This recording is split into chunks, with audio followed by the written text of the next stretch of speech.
want answers? I think I'm entitled. You want answers? I want the truth. You can't handle the truth.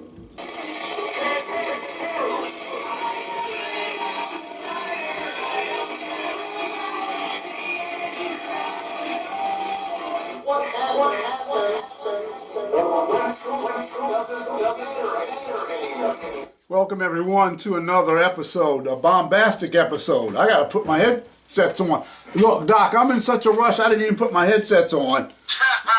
Okay, everybody, welcome to another episode of The Outsiders. I'm your host, Sean Sims, and I'm with, of course, my superstar co-host, superstar Doc Cheatham.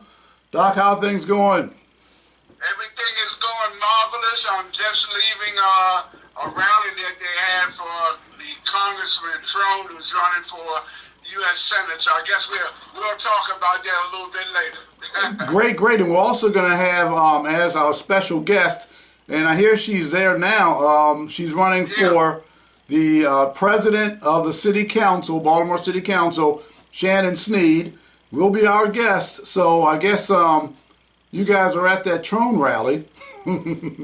And she'll be coming on in just a little bit. But before we get to Shannon Sneed, and she's a former Baltimore City Council woman as well, there's going to be, we have to announce, there's going to be a protest coming up this Tuesday, April the 30th. There's going to be a protest down at the Elijah Cummings building, 111 North Calvert Street. The Employees' Lives and Rights Matter protest. There's a lot of injustices which are taking place in Baltimore City that people are not aware of, when the employees are going through a terrible, horrible, terrible time. Bishop Barry Chapman has told me a lot of horror stories. I'm in the middle of a horror story as well. So there's a lot that's going on down there, Doc. And you're going to be there, right, Doc? Yes, indeed. Lottie, Dottie, and everybody we want there.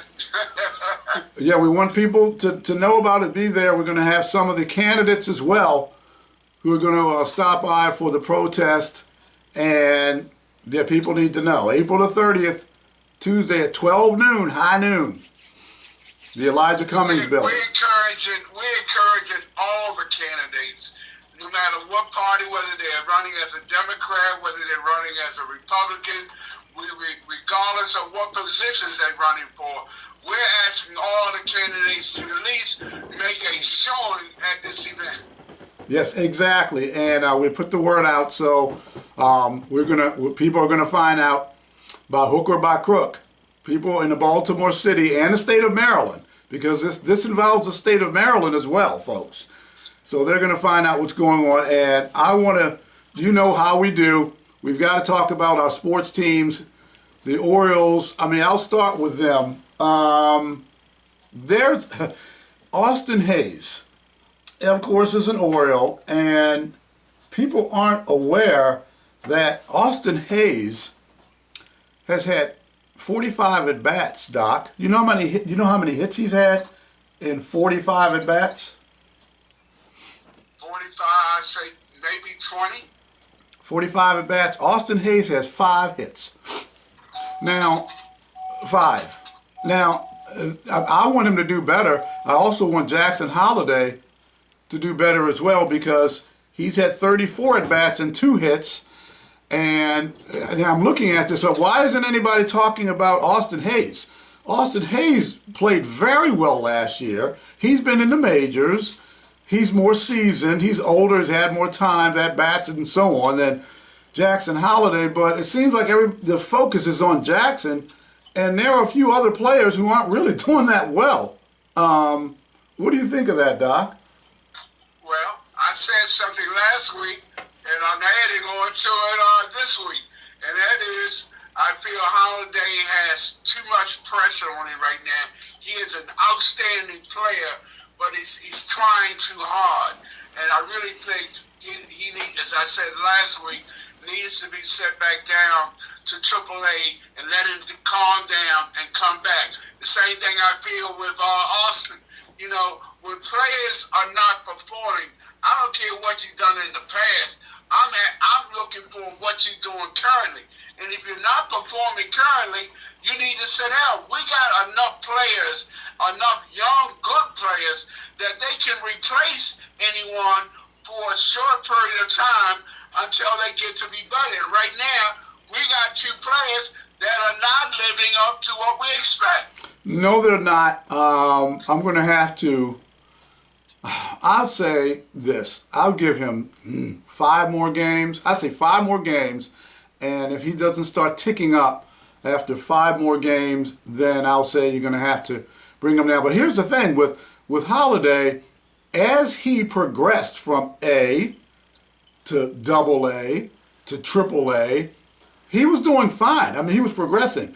Then they played him during the spring training, and as far as I can see, he did pretty well during spring training. And I disagreed with it. I said, keep the momentum going. He's going from A, AA, AAA. The momentum's going. He's in the majors. He's in spring training. He's doing pretty well.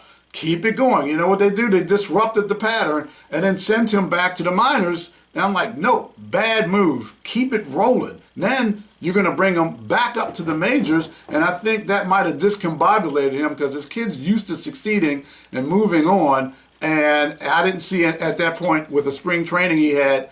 I don't see why they moved him down, but that's just me. And let's just move on because I want to get quickly to the NFL draft. The Ravens. That's tonight, I believe. Yes, it is. April 25th through the 27th is going to be the draft, and the Ravens need big time. They're picking number 30 because they did so well this last season. They have to get an offensive line. You've got a kingdom. I'm the first to say this. I haven't heard anybody else say it.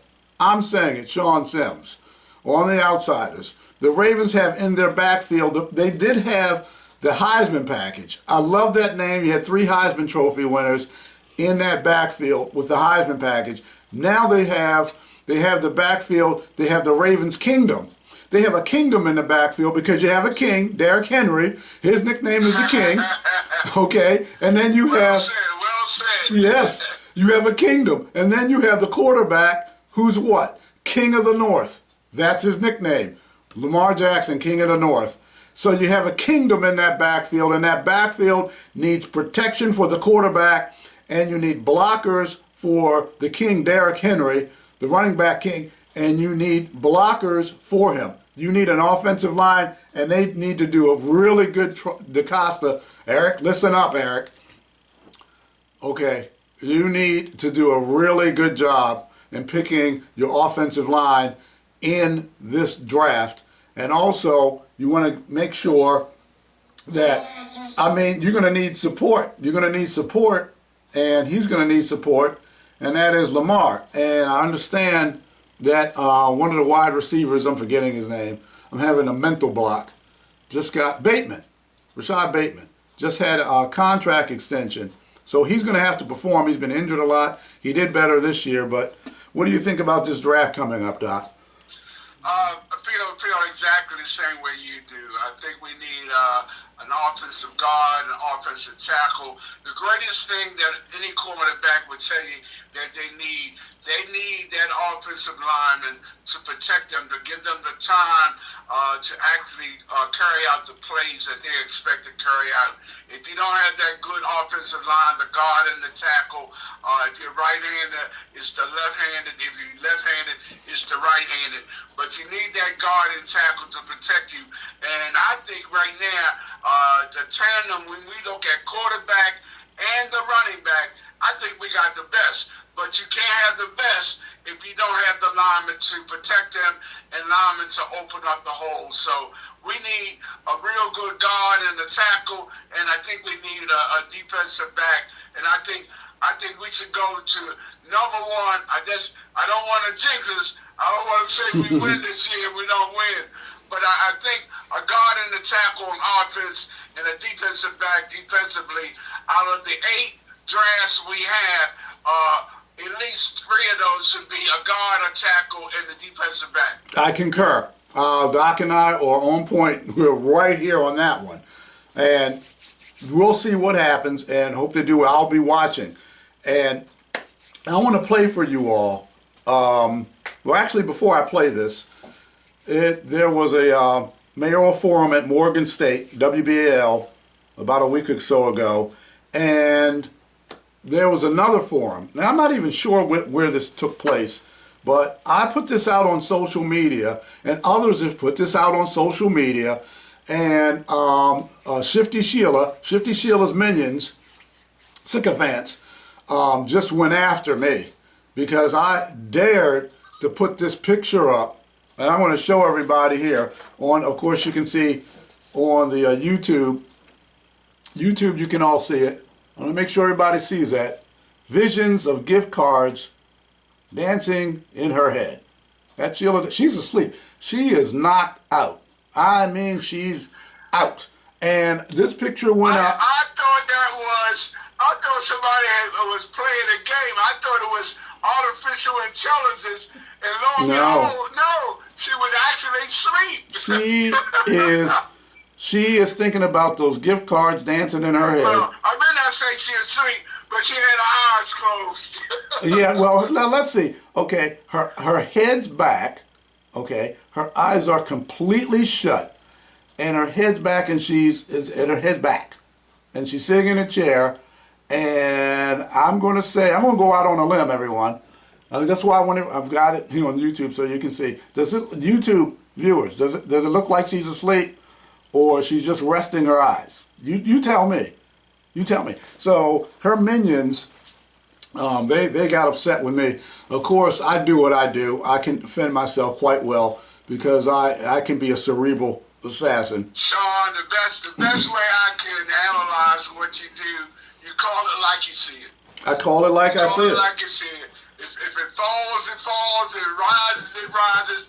But Sean, for the most part, I'm honored to be on the show with you because you call it like it is. Thank you, Doc. And I take that as a high respect from Doc Cheatham to get that from you, and so do you, because that's what we do. The outsiders are here.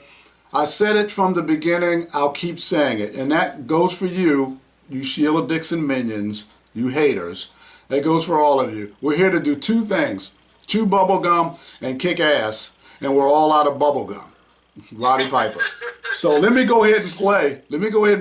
And I'm going to be interrupting this, folks, but you got to hear what Ms.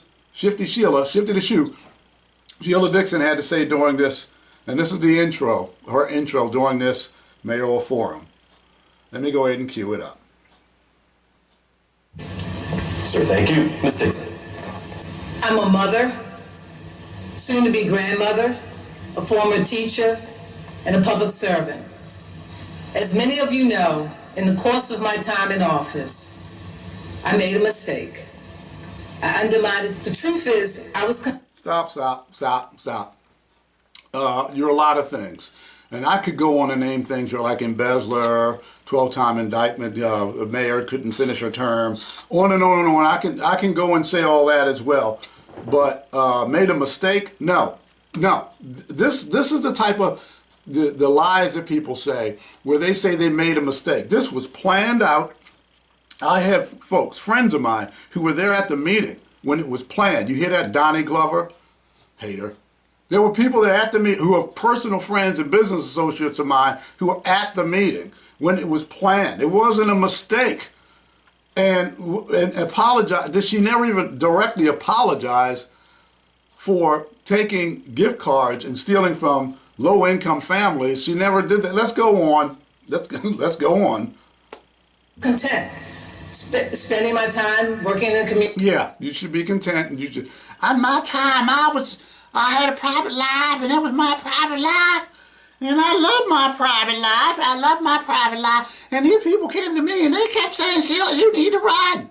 And we love the flowers you put out. Continue. Community. But I'm standing here today, running for mayor of Baltimore. When you should be standing somewhere else, planting flowers somewhere, instead of running for mayor. Because people who stopped me on the street, people who have encouraged me to run, need to have their heads examined. That's what they need. You need your head examined. If she wins, God forbid, If she wins, this city has already been embarrassing. It's the dirtiest city in America. It's the worst run city in America. The mayor is going on TV, MSNBC, national TV, with a hoodie on. Yeah, I have a hoodie, but I'm doing a podcast. See the hoodie? I have a hoodie. Those on YouTube. I have a hoodie on, but I'm doing a podcast. I'm not a mayor of a major city. Who have done everything in their power to see that I had the ability to run this city. So I have the ability to run Baltimore City, Sheila. Bob has the ability to run Baltimore City. Through Vignaraja has the ability to run Baltimore City. I believe Wendy Bozell could run Baltimore City. I believe Wendell Freeman could run Baltimore City. I believe there's a bunch of candidates who can run Baltimore City. You don't own that. You don't have a monopoly on being able to run Baltimore City. And what did you do when you ran Baltimore City? Oh, that's right, you didn't get a chance to finish because you left early.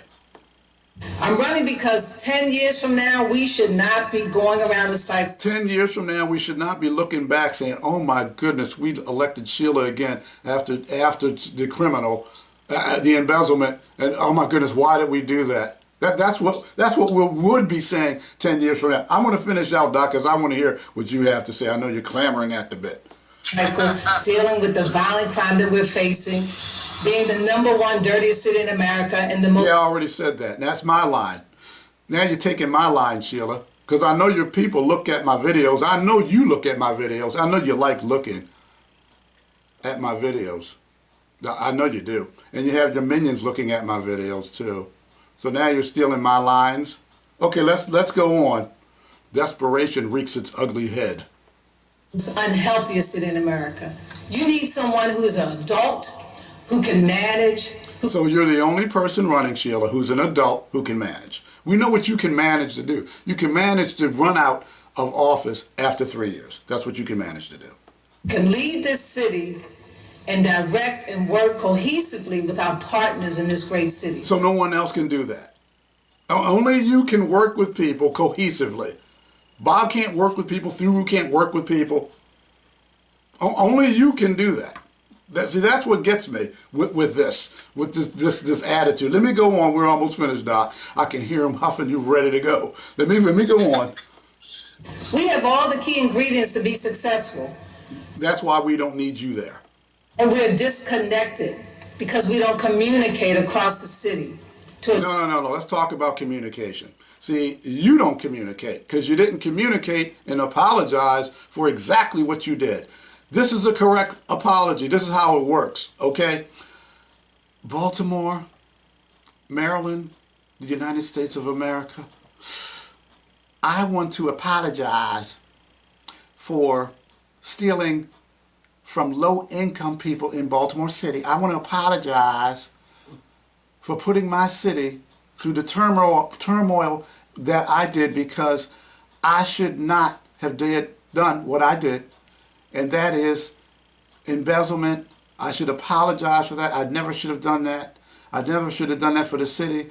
I'm asking for your forgiveness and in showing that I really, really am sorry and truly sorry for what I did. I'm never going to run for mayor again or public office. I'm going to do what I can do for this city. I'm going to fundraise for the city. I'm going to be an ambassador the best way that I can, but I ask for your forgiveness. Hey, Sheila, that's an apology. Address the issues that we impact. So because of this moment, the leadership that is needed is why I stepped up. It is not you. Up to be running for mayor. And I need your support. Please don't support her. Please, please. And I need your help in helping us to change the trajectory. We don't need your help.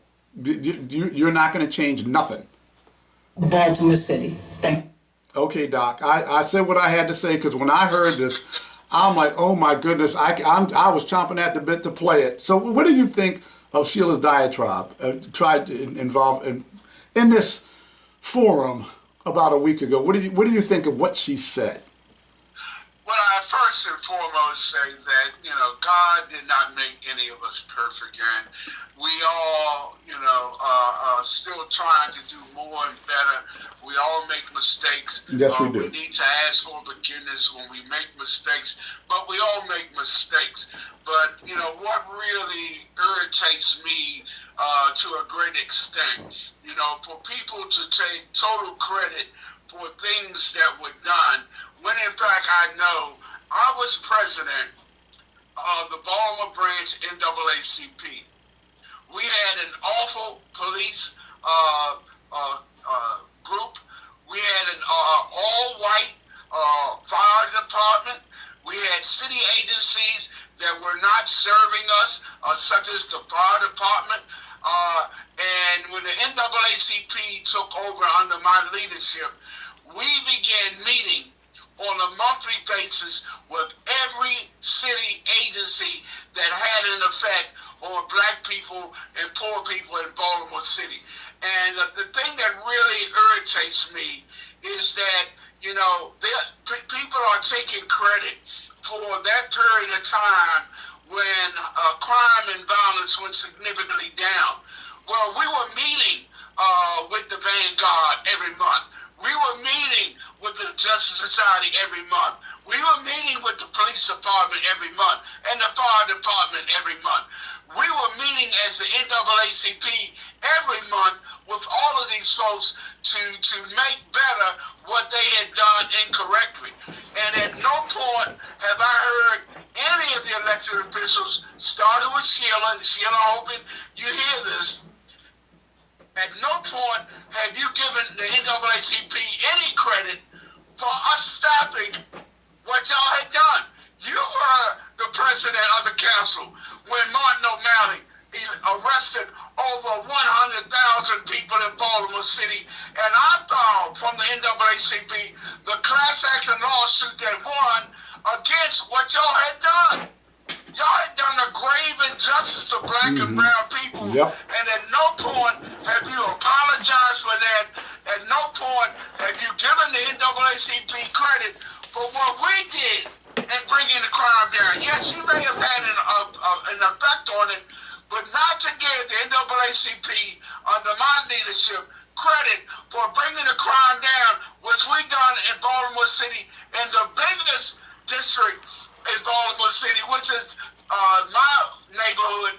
We have the lowest crime. It's not an accident. And I'm just really disturbed, you know, that y'all are taking credit for things that other people helped that had some success with. So it kind of irritates me, you know, that people are taking credit for crime being down. But damn it, the Western District, our homicides went up 28%. And none of y'all have said it. Not one elected official has said, or even a candidate had said, crime went up in the Western District. No. You know, I'm just saying, people are taking credit for things, and I don't mind them taking credit, but give credit where credit's due. And I'm saying, we all make mistakes. God didn't make any of us perfect. But some of you folks are taking credit, damn it, for things that you shouldn't be taking credit for. Well, how was she on, because we have the protest coming up April the 30th in front of the courthouse at 12 noon, and it has to do with civil rights. How was Sheila on civil rights? I mean, you were the president of NAACP Baltimore chapter. I did Baltimore NAACP. Before that, I did Southern Christian Leadership Conference. I did National Action Network after I did NAACP. I've held the presidency of 3 civil rights groups. All I can say is I don't know of any current elected official, city or state in Baltimore City that has done a damn thing in the area of civil rights. Y'all are missing in action. You're missing in action even with the passing of Helena Hicks. Yes. We, about 7 years ago, tried to get a civil rights museum. Asked all of these candidates for mayor, what the hell have you done to bring a civil rights museum to Baltimore? Because we are number one. When it comes to leaders, litigation, and legislation, Baltimore City is number one in the nation. And none of you elected officials have said or done a damn thing about bringing a civil rights museum to Baltimore City? Because they're pathetic. I mean, Thurgood Marshall is turning in his grave with what's going on in Baltimore City and the civil rights violations, the rampant civil rights violations, and they are all going to come out, folks. They're coming out for you.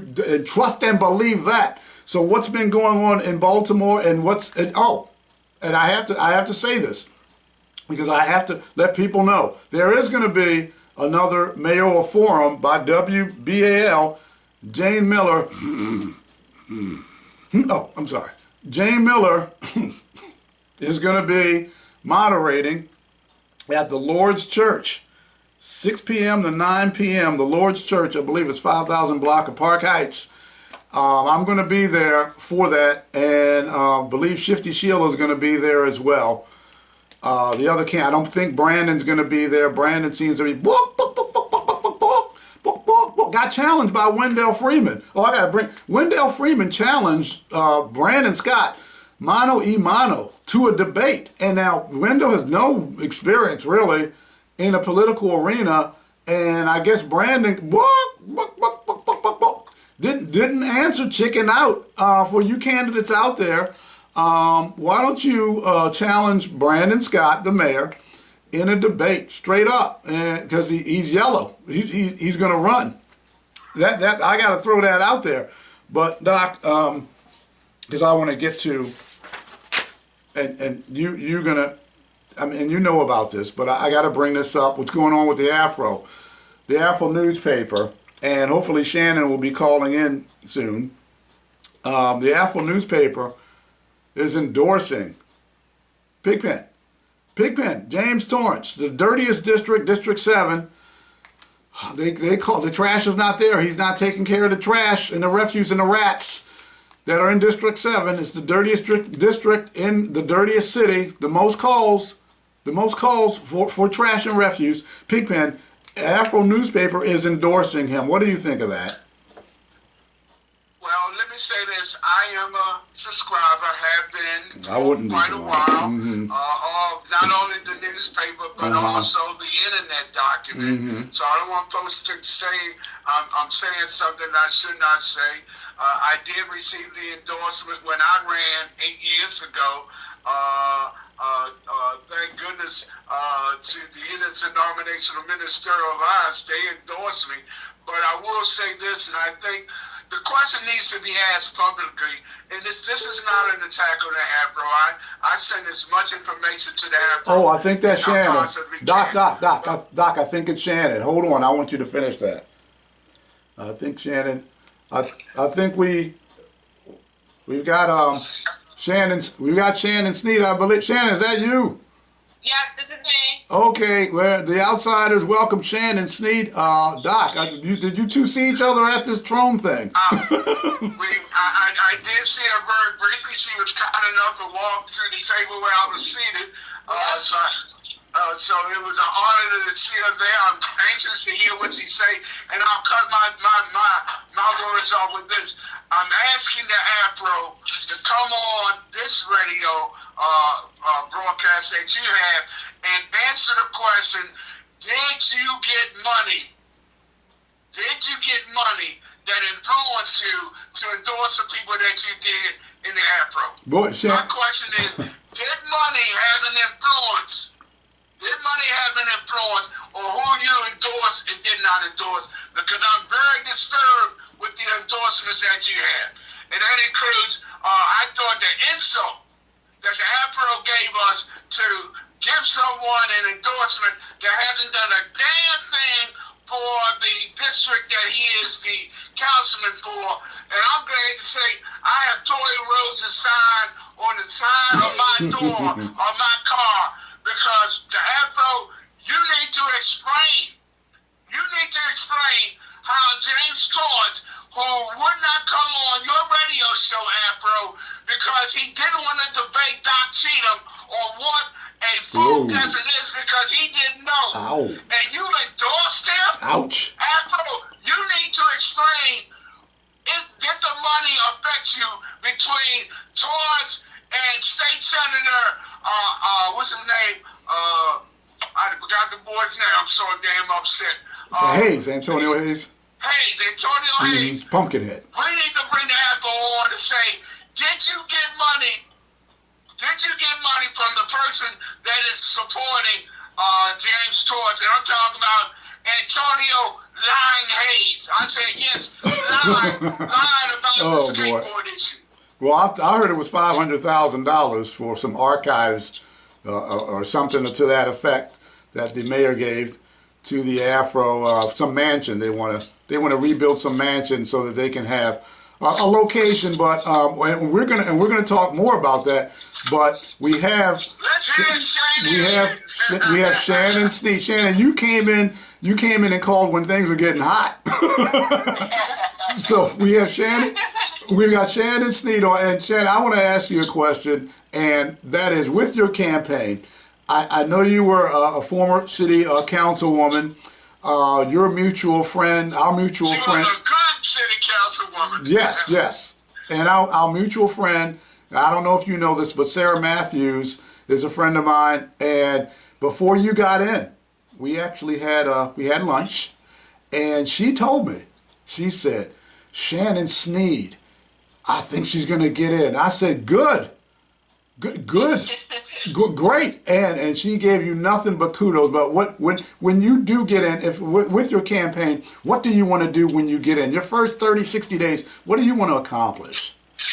So in order to actually have a better Baltimore City, we have to make sure that the bills are being heard in Baltimore City Council. Mm-hmm. So a lot of times how I actually did it as a councilwoman, I actually worked with my residents in Baltimore in District 13. And so that's how we put the best bills out. That's why we've had a bill of residential requirements, making sure that our police commissioner lived in Baltimore City, because people in my community would say, it makes no sense. Do they not see what's going on in our city? Do they not hear the dirt bikes riding down their blocks? Do they not see the trash in their community? And so that's why I put in that the police commissioner had to live in Baltimore City. That's why I worked with our senators and delegates, and that's why you heard the police commissioner say, hey, I have to find a spot in Baltimore City. And it also is just not for the police commissioner, it's for the folks who report to the police commissioner. They have to live here. It makes a difference, and I believe that they'll treat us differently have to live here in Baltimore City, because you'll see us in the supermarket, you may even come to one of our churches, you may go to the park with your child, and so we become more than just crazy Shannon from West Baltimore. It's Shannon, my neighbor, I know her, I've had conversations with her, and so there is a difference. And so that's one of the things that we want to make sure that we continuously do as a city council president, is to work with our communities, to hear from them. There's so many times when you have like Doc Cheatham working in the community, and he has plans. They worked on actual plans to make their communities better, and then we get in and we don't actually fund the vision of the community. Like, we as community members know much more and better than what our community needs, than anyone coming outside of our community. Yes. But what happens is we don't fund, we don't back it with money. We don't show the priority there. And so that is one of the things that you ask, what will I do in the first couple of days as the new city council president, is to make sure that I'm meeting with those residents, that I'm meeting with those folks across the city, so we can say, what is it that you want to have done? What is it that you want to see in your community? And I'm telling you, each community is going to say something different. If I talk to Rita Cruz and Bella Edison, she's going to tell me about the Main Street, Monument Street. If I talk to Doc Cheatham, I know that he's going to talk to me about a supermarket and youth in the community, and that's just east to west. And so we're not talking about south, we're not talking about southeast. Each community is different, and we all deserve to have what we need in our communities. And so that's the one thing that I'm going to make sure that we do, speaking with the community, making sure that the council members, whoever is elected, that they know that I'm not here to block any of their bills. I'm going to say it just like Council President and Mayor Young said it. When our council thrives and gets the bills through, we all are successful. But if I'm blocking bills and I'm not letting them be heard because of petty nonsense, it doesn't help the citizens of Baltimore City. No, it doesn't help them. No, it doesn't. So that's another. And that's another Okay, thing that we want to make sure that we clear up. Yes, as the next city council president, we want to have hearings. We want to make sure that the actual programs are working in Baltimore City that taxpayers are funding. And if they're not working, then we need to remove them and to make sure that we fund something that is going to work. And so that is the job of the city council president. Also, you're over the board of estimates. And so I'm going to say, hey, how do we make sure that we support businesses that are in Baltimore City? How do we make sure that women and minority-owned businesses have a stake added in Baltimore City, and that they are paid on time? That's the board of estimates. That's the board of estimates, and our city council president chairs that. He can say, "Show me all the businesses that are black-led that fix elevators." He can pull those numbers. He can pull and find out those names and say, why aren't you applying for some of these contracts? Those are things that we can do as the next city council president. You go to every other district and area, and we've seen Marion Barry, what he had done years ago for business, for black business, for making sure that youth got the skills that they needed at a young age. So when they grew up, they had jobs. Like, we know the history of DC and what has happened under Marion Barry. Well, let me ask you a question, Chad. And you sound a lot like my cousin Karen. Karen Bullock, you sound just like her. But let me ask you a question. And this is important because we have a protest rally. Doc Cheatham, myself, Bishop Barry Chapman, and others. Linda Batts is going to be involved as well, some community folks, activists. And it's in regards to employees' rights, their lives, their rights, what's going on in Baltimore City. And I'm going to send you the invitation as well if you can stop through. But it's going to be April the 30th at 12 noon.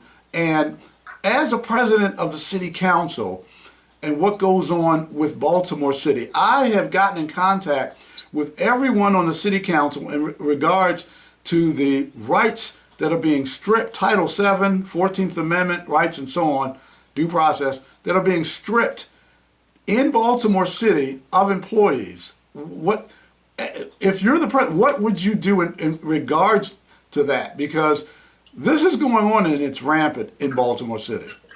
I'm going to start off by telling you what I've done in the past. When I found that the city was trying to make a dollar, to save $1 on the backs of Baltimore City employees, I got involved and put in a bill. Displaced Workers Bill was a bill that I put in that basically says that you cannot, these contracts can't come in and just fire the employees, that they have to give them 90 days. And listen, I'm not trying to tell a business what to do. I'm not trying to run your business. But what happens is you've got the hard-working men and women of Baltimore City, many who live in the city, and as soon as a new contract would come in, you would essentially fire them because you wanted to bring in your people. You have people who have been in some of these buildings 15 and 20 years, taking care of older adult parents, had kids in college, them themselves just trying to pay their bills and keep food on the table. And yeah, we're going to allow them to just get rid of people because a new contract came in. That's not fair. So I changed that. I made it so that you cannot do that. So I would start there to make sure that we look at the legislation, to make sure that we represent the people. What's the best deal? What helps our people, Baltimore City residents? And that's where I would start, and that's what I would do. It's all working together, and that's what I've been always good at. That's how I've gotten good bills out. It's collaboration, and of course having the support of your colleagues. But you have to keep them abreast. You got to explain to them why it's important that they support these bills, and so that's essentially how you get bills passed. Because if you don't have the support of your colleagues, you can't get the bills passed. Exactly. And that's another thing that goes back to our council president and our mayor. If everyone's just fighting, you guys can't get along, we can't, it's like Congress. It's ridiculous. We might as well go to Washington, D.C. if we're just going to steal stuff and not work for the people of Baltimore City. Well, that's important. The important thing to me is the people, the citizens of the city, if they're crying out and saying, hey, look, I'm being discriminated against. Hey, look, I'm being sexually harassed at work. Hey, look, I'm being demoted unduly. Hey, look, I'm being retaliated against. And they're going to their city council people and they're not answering. And another thing, this police commissioner business with Worley, I believe Worley never should have been voted in. Felicia Porter stood up and did the right thing, did not vote for Worley. He did not live in Baltimore City prior to being the police commissioner. For years he didn't live in Baltimore City, and per the charter, in that position that he had, he was supposed to be a resident of Baltimore City. So that was overlooked with Richard Worley. Skirting the system, as my mom would say, blocking your own blessings. But he had to move in when he became the commissioner. And so that's why I'm saying that it makes a difference. Even for DPW heads, I made sure that the mayor's cabinet, they actually lived in Baltimore City. You're talking about $200,000 and $300,000 jobs. And these are folks that were coming out of Pennsylvania, coming down 83, and then rolling into one of their office jobs downtown, coming in off of 95 South and rolling into their parking lot and parking their cars and going into their office. And they never saw what was happening in our communities unless it was a ribbon cutting or something going on. And so I changed that when I was a city councilwoman to make sure that they actually lived here. Because if you're the DPW head and you're riding down the streets and you notice that, hey, someone not only dumped the whole living room set, but it doesn't look like trash has been picked up in weeks. You're going to do something about it because hopefully you've seen it and you've called it into one of your employees. Yes. And so that's why I put that bill in. To me, it's common sense. All of my legislation is common sense. It's not to hurt anyone. It's just to make sure that we are running effectively in Baltimore City, that government is working, and that we're working for the people of Baltimore City who are paying taxes. Like, this is easy stuff. I say this is low-lying. The trash should be picked up. Recycling should be picked up. Our streets should be clean. We should have rec centers in our communities. They should be open. They should be usable. We should have meeting spaces for our older adults.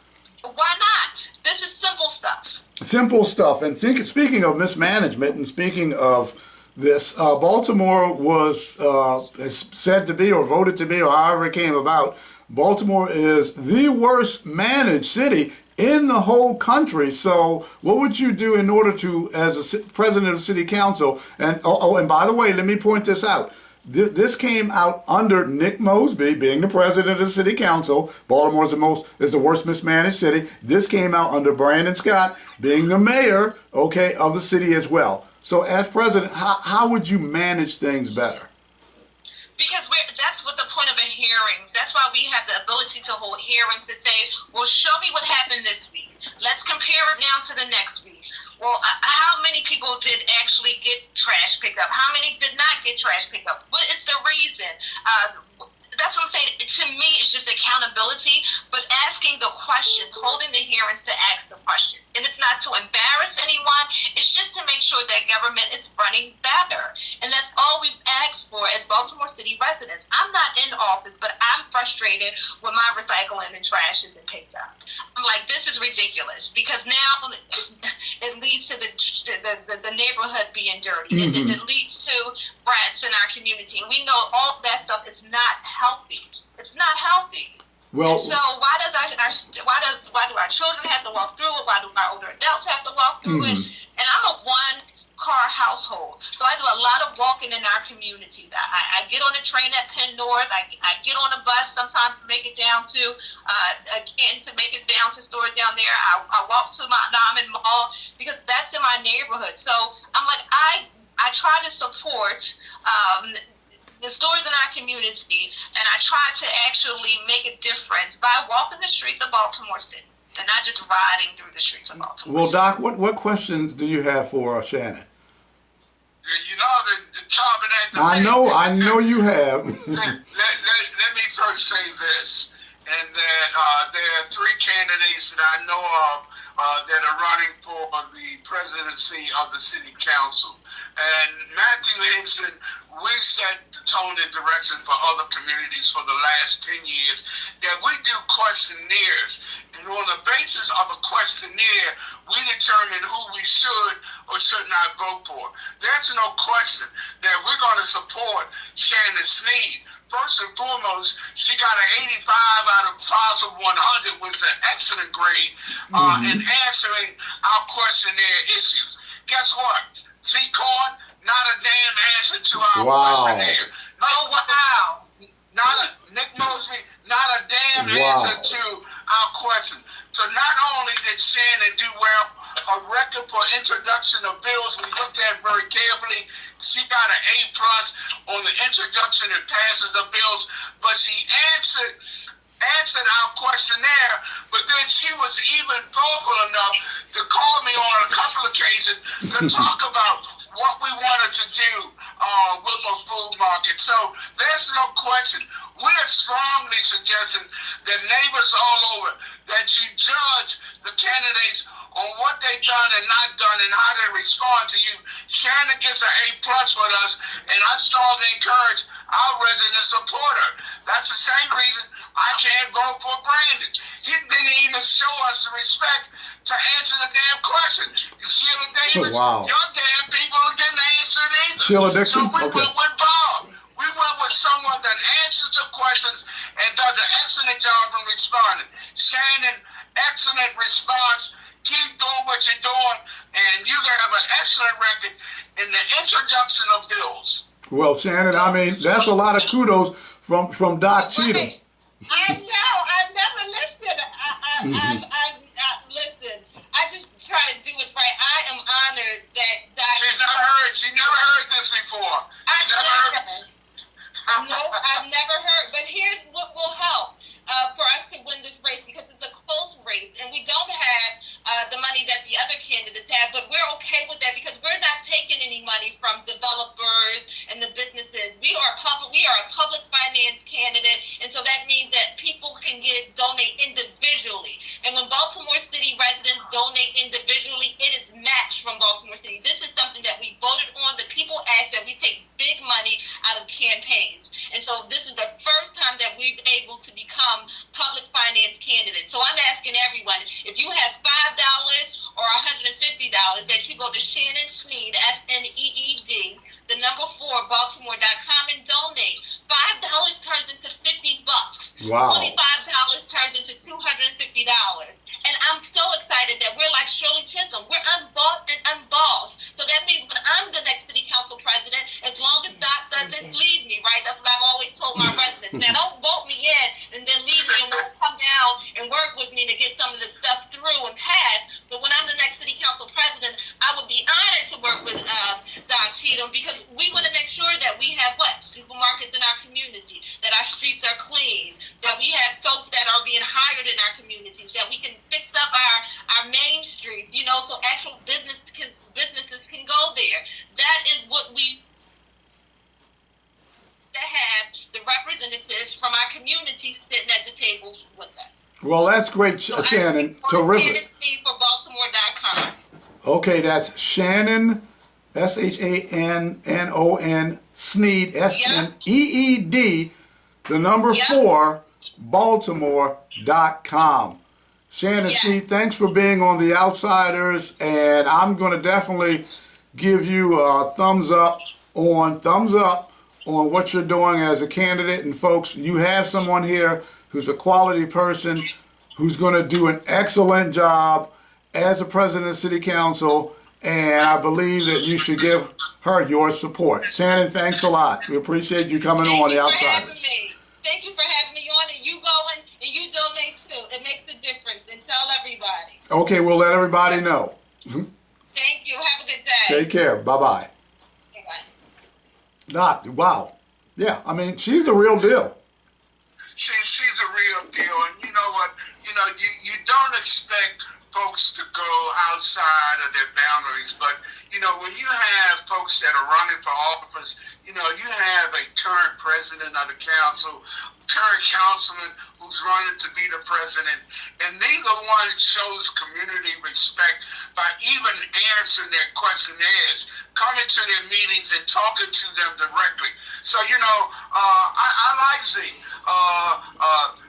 Nick Mosby, we didn't have a good time with him because he was our councilman, and we're in the mess we're in today because he was our councilman. Wow. Neither of them to answer our questionnaire, they don't give us It's any insulting. answer, but to support people that respond to us. And I'm saying, folks, I'm not going to be like some folks. Because someone is an African American and a Democrat, I need to vote for them. No. I mean, goddamn. I'm not voting for them for that reason. I'm voting for them because they will be the best person that could represent me in my community and listen to the issues we have. Voting for folks because they're black and they're female, I'd be damned if that's how I'm going to vote. No, that's not how you're supposed to vote. As a matter of fact, it's stupid. Just because we're the same skin, I'm stealing this from you, Doc, don't mean we're the same kin. It doesn't mean anything because somebody's black, has a D or whatever they have next to their name. Are they the best candidate? This plantation, Democratic plantation mentality makes me sick. It pisses me off. It gets on my nerves. I'm sick and tired of it. Somebody's got a D next to their name, so because you're black, if you don't vote for me, then you ain't black. Who said that? Biden said that, and I'll be getting to him in just a little bit. I can tell you this. The AFL-CIO is saying that to black union members in Baltimore City, they basically told black people how you're going to vote because you're a union member, not giving any credence to anything other than that the white folks who don't even live in Baltimore City are making a determination for unions. Hear what I'm saying? White folks who don't even live in Baltimore City are telling our unions how their members should vote, and that's the document they give. The Afro American Newspaper and AFL-CIO, y'all were, how can I put it and not use profanity? You've done us a great disservice. Afro American and AFL-CIO, you have done us a great disservice. Afro, please explain why you voted the way you did and tell me it wasn't because of the money that you got. Yeah, $500,000. And I'll tell you what, the Baltimore Sun, I had a subscription to the Baltimore Sun. David Smith took ownership. I canceled that sum. Now, when it comes to the Afro, I was actually going to subscribe to the Afro. Not now. Not now. Not after this. So what you do is somebody can give you money and then you'll screw the citizens. You'll stab them in the back. And this is money coming from a backstabber. Birds of a feather flock together. So you really don't care about the citizens, Afro. You really don't give a rat's about certainly the 7th District by endorsing Pigpen, James Torrence. The Afro, it's a disgrace. It's a disgrace. You should be ashamed of yourself for what you did in endorsing James Torrence. You sellouts. You're Afro. You hear me? You're looking at me in the camera, those who are on YouTube. Afro, you're nothing but a bunch of sellouts. That's what you are. You sold your people out. You sold the 7th District out. That's what you did. Afro Newspaper American. That's what you did. Sold the people out. And it's a disgrace that you got these people. All you got to do is give them a check and they'll sell you out. Just like those other Africans sold out Africans and sold them for slavery so they would come to this country in chains, and that was done by Africans, sold out other Africans. So I guess that's apropos that your name is Afro American Newspaper, because I guess that fits, you bunch of sellouts. And that's what Sean Sims has got to say about that. Period. You don't like it? I really don't care. And that goes for you Sheila Dixon minions as well. You don't like it that I put her picture out? I could give a rat's what you like. I could care less. Let's get that straight. Here's where I decide whether or not I cancel my subscription to the Afro, both the paper and the internet document. And that is tomorrow. The Afro was advised by me as soon as I got information, which was this Saturday, this past Saturday, that Helena Hicks, our greatest, oldest living civil rights person in Baltimore City, had passed away. If I don't see an extensive article coming from the Afro, but even more than that, if I don't see the Afro bringing back up the issue that Baltimore, second to no city in the United States, had the largest number of leaders, litigation, and legislation in the area of civil rights. You know, what we're saying is we need a civil rights museum in Baltimore City. And if the Afro does not have that issue that Helena Hicks gave a lot of her time and energy to, that we needed a civil rights museum because the Bethel AME tore down our Freedom House against the neighbors' wishes. But the Afro, if you don't bring up this issue, that we need a civil rights museum, because I've listed at least 30 civil rights leaders that should be listed and mentioned in the museum. And I'm saying, Afro, if you don't have an article about this issue and the passing of Dr. Helena Hicks, my subscription will be canceled, and I will be recommending others cancel their subscription as well. We got to go to the Baltimore Brew to get them to write an excellent article about Helena Hicks. Yep. Afro, I want to see what you got tomorrow. Baltimore Brew Fern Shin did, and I'm going to give her credit, did a magnificent job. Doc sent that to me. Did a magnificent job on Helena Hicks, Baltimore Brew Furniture, in that article. People, go look at it. The Afro, what did they do? What did they do? They sold the 7th District out by endorsing James Torrence. That's what they did this week. Fern Shin of all people. Great job, Fern. I'm going to give you kudos to that article with activist and civil rights icon Helena Hicks. And I'm going to be taken to the Imperial, the oldest now living civil rights leader that we have, that is the oldest that is still living. That is Leo W. Burroughs Jr. You know, he is now probably the oldest, I think, at maybe 83. Helena was 88.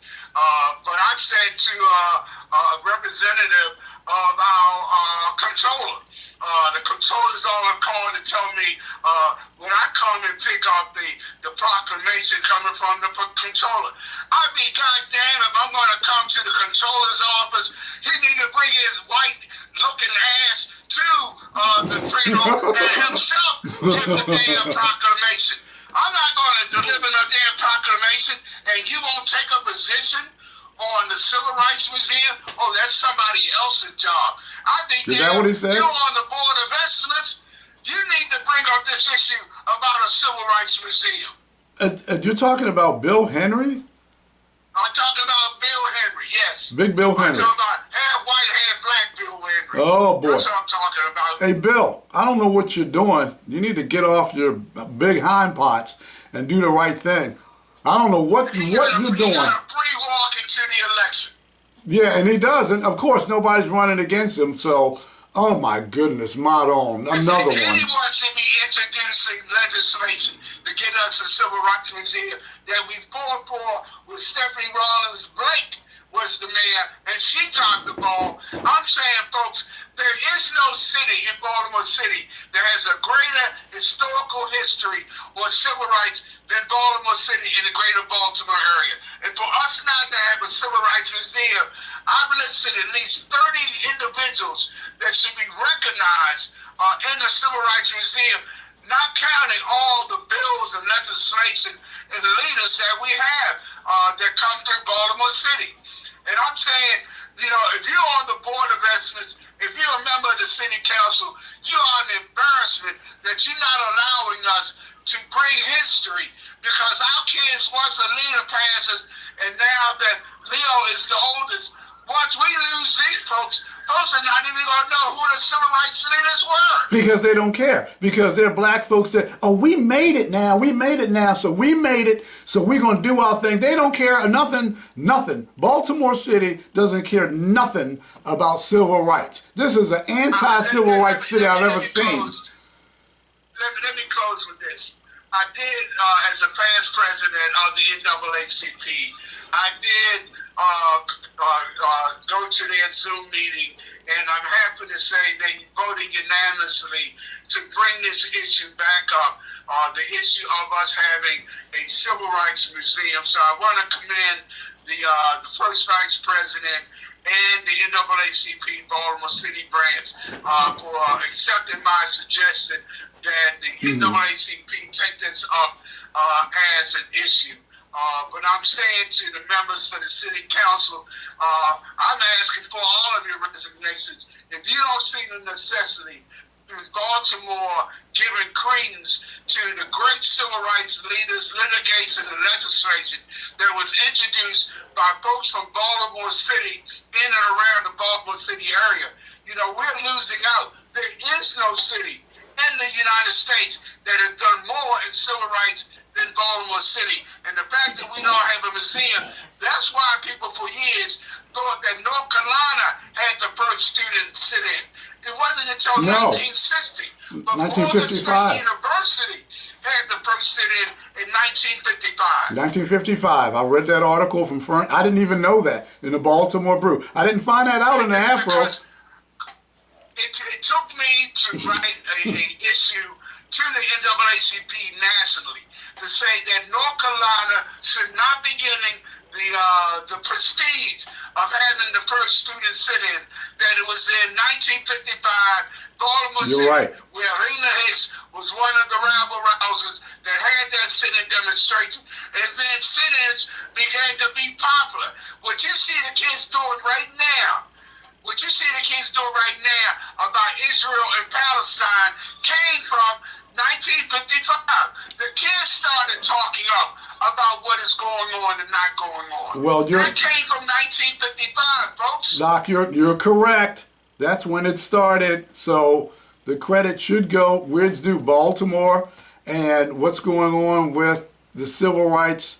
We'll see what happens on April the 30th. I sent a letter out to the NAACP to see if they would have a representative, some people there. Civil rights are being violated, and they know all about it. I have the receipts, NAACP. History will judge you on this one because I have the receipts. You know what's been going on down at that circuit court for Baltimore City. You know what Xavier Conaway has been doing to those people. You have the receipts. You have the information, and there's a whole lot more coming up about that. But I want to get to our last. Doc, I got to bring this up because, and the reason I'm bringing this up is because of gas prices, and food prices. When I go to the market and I go shopping, I do the grocery shopping. That's right. I do the grocery shopping for the most part. My wife, she does every now and then. When I go there and I see these prices and the prices of gas and what's going on with this economy, it is getting on my nerves. It's just too much, and I want to play this. I'm going to cue this up about how people feel about what's going on with this economy. Okay, here we go. Cue it up. The Heritage Foundation's E.J. Antony made these graphs showing consumer staples gone through the roof since January of 2021. Basic energy components up 20% or more. Foods more expensive too. Eggs alone up almost 40% since 2021. And perhaps most damningly, monthly mortgage payments on the medium price home are up 90.4% in the last 3 years. Joining us now to weigh in on the latest CPI report and the state of the economy is economist at the Heritage Foundation, E.J. Antony. Welcome back to Rising. Thanks for being here. Thank you for having me again. So, summarize for us, we just read off some statistics, but, how bad is it right now? Obviously, President Biden and White House surrogates have been talking about the improved economic situation or gradually improving economic situation, but of course we're still seeing these prices. Oh, certainly, to describe the situation, in a word, terrible. Consumers are increasingly having to put things, and we're talking necessities here, not luxuries. They're continually having to put things on credit cards just to make ends meet. More and more Americans are having to take a second or even a third job. We have over 60% of people living paycheck to paycheck, and folks are just drowning right now in credit card debt, well over $1.1 trillion. It has gotten so bad, not just with credit card balances, but also credit card interest rates, that families are paying over $200 billion a year just in interest on those credit cards. That's not paying down the credit cards. You're not putting anything towards the balance. You're just paying the interest. So that's not paying down the credit cards. You're not putting anything towards the balance. You're just paying the interest. So things have certainly gotten out of hand for a lot of American families. They're basically just digging themselves into a hole at this point. Yeah, that's what's going on. Bidenomics sucks. Hey, Joe, your plan, it sucks. People want him out of there. The Bronx, New York. People talk to me and other people, and they like to pop off at the mouth about, I guess, Democrat this, Democrat that. I said, I'll tell you what, in Baltimore likes to do that because it's a Democratic city. Go to the Bronx in New York and tell me and say to me, into those people in the Bronx and see what happens. See how they treat you. They want to throw Biden out. This is the Bronx, New York. They can't stand Joe Biden. I've played videos on it, and I can play some more. But Joe Biden and this economics, and then the immigrants coming in. Whoa, we got an ambulance going by? What is it? And the immigrants coming in and everything. That situation, people taking the jobs, illegal immigrants, and not the job, but it's just the money. And Eric Adams giving them money and cards, and the black folks up there in New York, they are upset with Biden. They want them out. I think New York might go from a blue state to maybe a purple state the way Biden's going at this. And I don't care about the D and the R. I'm making this clear. The only thing I care about is a person who is doing an effective job. Joe Biden isn't. And Doc, what do you think of what's going on with this economy and these prices? Let me hasten to apologize to you, Sean. No, that's okay. They are at least 12 fines. Man. 2 blocks away from Wow. me. I could not get into a nice quiet space, but it looks like a major fire is taking place in my neighborhood. So please forgive me, everyone. It's starting with Sean. At least 10 fire engines, so it must be a major fire. Wow. 2 or 3 blocks of where I am. Well, that's going on as we're doing the podcast. Yes, I'm sorry about that. No, don't worry about it, Doc. But what do you think of the economy, the prices, the gas price, the food prices? What's going on with these prices? Well, I look at it this way, folks, and it gets to be real personal to me. You know, folks are screaming and hollering, as they should, about gas prices. And folks are screaming and hollering about the food prices.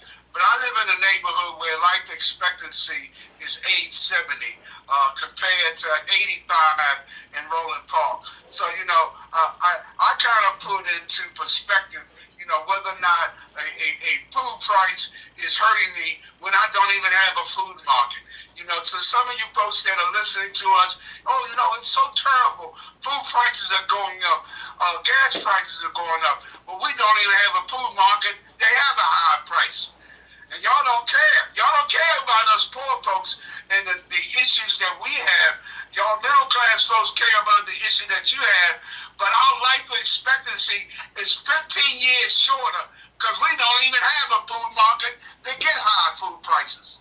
Yeah, but eventually you got to get food somewhere, and everyone, poor, middle class, lower, upper, whatever, everyone's paying more for items, no matter what you get, no matter what you're doing to survive. So people are getting hit the hardest who have the least amount of money coming in because of the inflation. Well, you're all right. We do get one high price.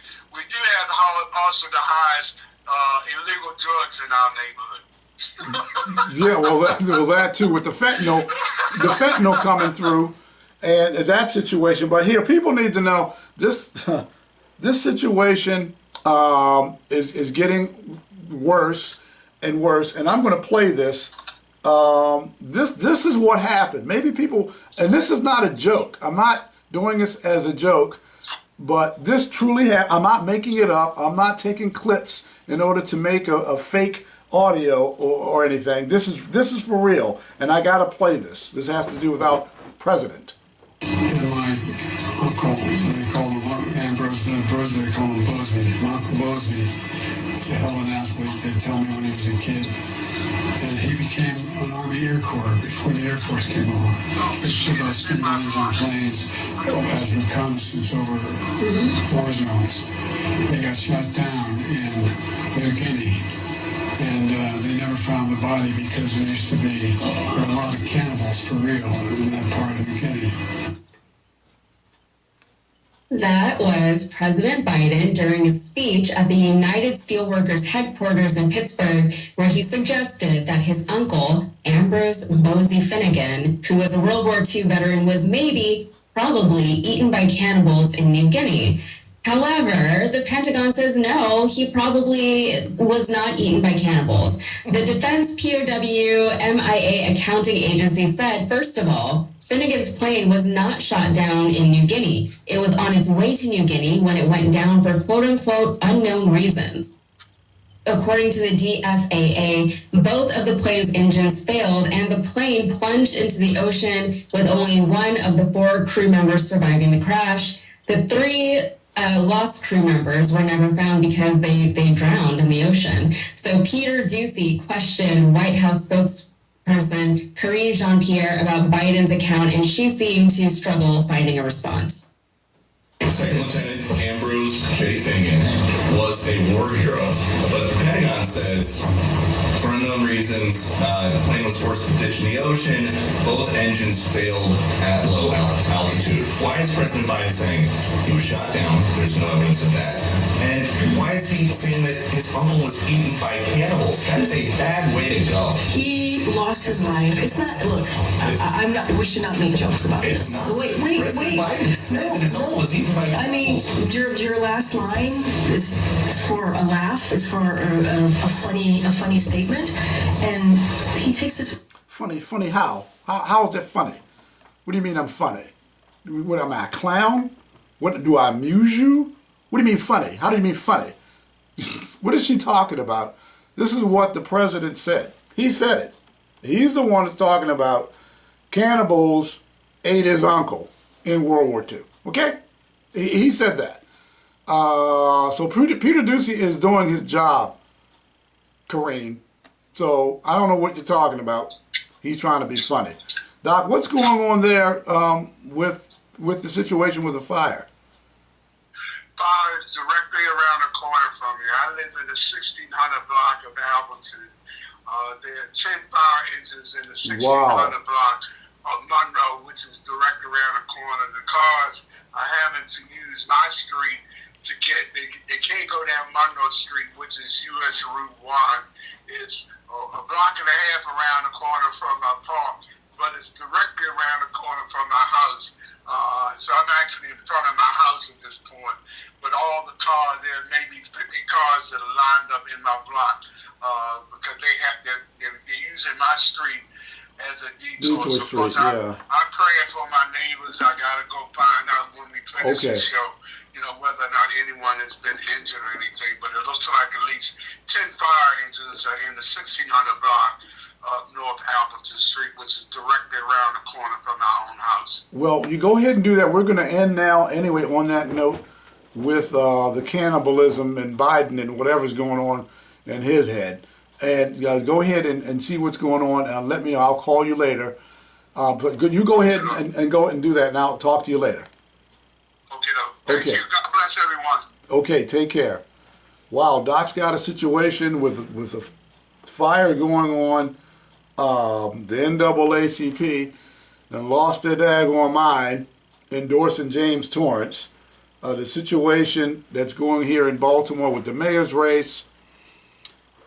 The national situation, Trump being on trial for allegedly paying a porn star worker, allegedly. Wow, there's a lot going on. But we'll get with Doc and let people know, I guess, next week what happened. And anyway, and with Shannon Sneed, excellent Shannon Sneed as well. So everyone, take care. Goodbye, and we'll see you. Hopefully you'll hear from us next week. God bless. Take care. You want answers? I think I'm entitled. You want answers? I want the truth. You can't handle the truth.